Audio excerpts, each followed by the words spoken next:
দেশে এক গরিব বামুন বামুনি তার 5 ছেলে মেয়েকে নিয়ে বাস করত। হঠাৎ বামুন মারা যাওয়ায় বামুনি খুব অসহায় হয়ে পড়ে। তাদের বাচ্চাগুলোর মধ্যে মেয়ে ছিল সবচেয়ে বড়। তাদের কোনোদিন আহার জোটে তো কোনোদিন আহার জোটে না, তবে তাদের মামার অবস্থা ভালো ছিল। একদিন মেয়েটি তার মাকে বলে, মা, তুমি মামার বাড়ি যাও না, মামা যদি আমাদের সাহায্য করে। বামুনি অনেক ভেবে বাচ্চাদের মুখের দিকে তাকিয়ে তার বাপের বাড়ি গেল, কিন্তু গিয়ে দেখে ভাই বাড়িতে নেই। অনেক দিন পর ননদকে দেখে বামুনির ভাজ বলে, এতদিন পর হঠাৎ কি মনে করে সে এলো?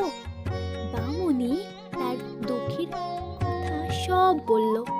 তাই শুনে ভাজ তাকে বলল, তা তোমার ভাই তো এখন বাড়ি নেই, তুমি বরং রোজ এসে চাল ছেড়ে দেবে আর খুদ কুড়ো যা বাঁচবে তাই নিয়ে যাবে। বামুনির এই বিপদের দিনে বামুনি তার ভাজের এই প্রস্তাবে রাজি হলো। খুদ সিদ্ধ করে অন্তত বাচ্চাদের সে আধ পেটা তো খেতে দিতে পারবে। এই ভেবে সে তার ভাজে রোজ চাল ছেড়ে দিয়ে যায় আর খুদ কুড়ো যা বাঁচে তা তার বাড়ি নিয়ে যায়। একদিন বামুনির মেয়ে তার মাকে বলে, মা, রোজ ভাইরা শুধু খুদ সিদ্ধ খেতে পারে না, তুমি মামির কাছ থেকে একটু তরকারি নিয়ে আসবে।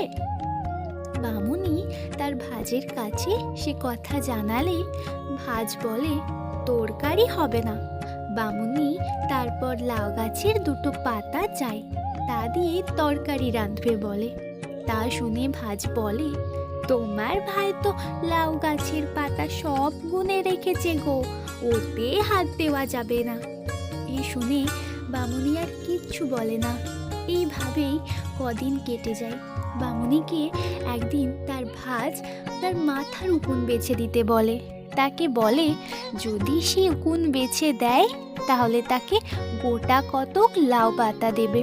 তা শুনে বামুনি বলে, এমা, আজ তো লক্ষ্মীবার, আজ তো উকুন বাঁচতে নেই, আর অনেক বেলা হয়েছে, ছেলেমেয়েরা খিদেই ছটপট করছে, আমি বরং কাল উকুন বেছে দেব। তা শুনে তার ভাজ রেগে বলে, বাহ, নিজের বেলায় তো খুব ভালো বোঝো, আজ লক্ষ্মীবার হলে খুদ নিয়ে যাচ্ছ কেন? এতে ভাইয়ের অমঙ্গল হবে তো। এই বলে বামুনির কাছ থেকে সে সব খুদ কেড়ে নেয়। বামুনি তারপর কাঁদতে কাঁদতে বাড়ি আসার সময় ভাবে, সেদিন যাবার পথে যা পাবে তাই কুড়িয়ে নিয়ে গিয়ে সিদ্ধ করে খাবে। কিন্তু তার এমনই ভাগ্য যে সে যাবার পথে দেখে এক মস্ত বড় মরা সাপ পড়ে আছে। বামুনি তাই কুড়িয়ে নিয়ে ভাবে সেটাই সে সিদ্ধ করে খেয়ে সবাই একসাথে মরবে।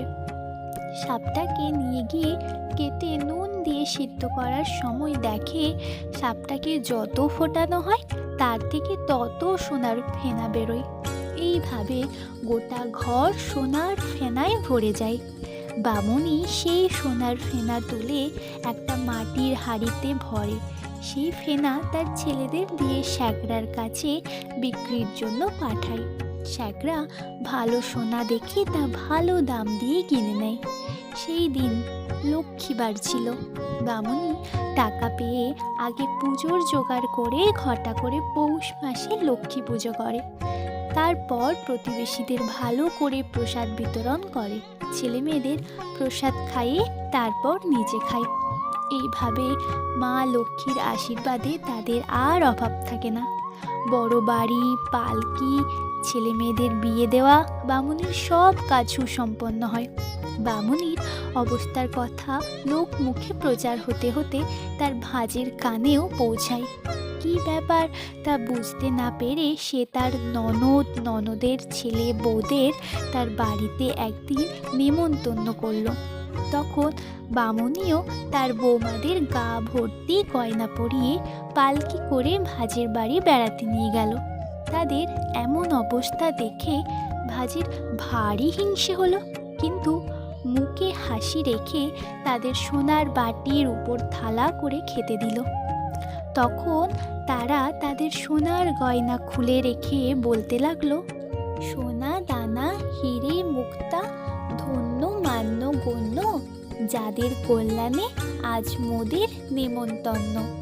ভাজ কিছু বুঝতে না পেরে তার ননদকে জিজ্ঞাসা করলে ননদ বলল, ওরা বলতে চাইছে যখন আমাদের দুঃখ ছিল তখন দুটো খুদ আর লাউয়ের পাতাও প্রাণ ভরে দিতে পারোনি, এখন আমাদের অবস্থা ফিরেছে বলে সোনার থালা বাটি করে খেতে দিচ্ছ।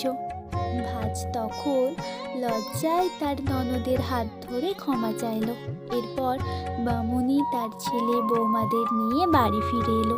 অনেক দিন সুখে সংসার করে তার বৌমাদের পৌষ মাসের লক্ষ্মী পূজার সব নিয়ম শিখিয়ে দিয়ে অবশেষে বামুনি স্বর্গে পাড়ি দিল। এইভাবে আস্তে আস্তে পৌষ মাসের লক্ষ্মী পূজার কথা দিকে দিকে ছড়িয়ে পড়ল।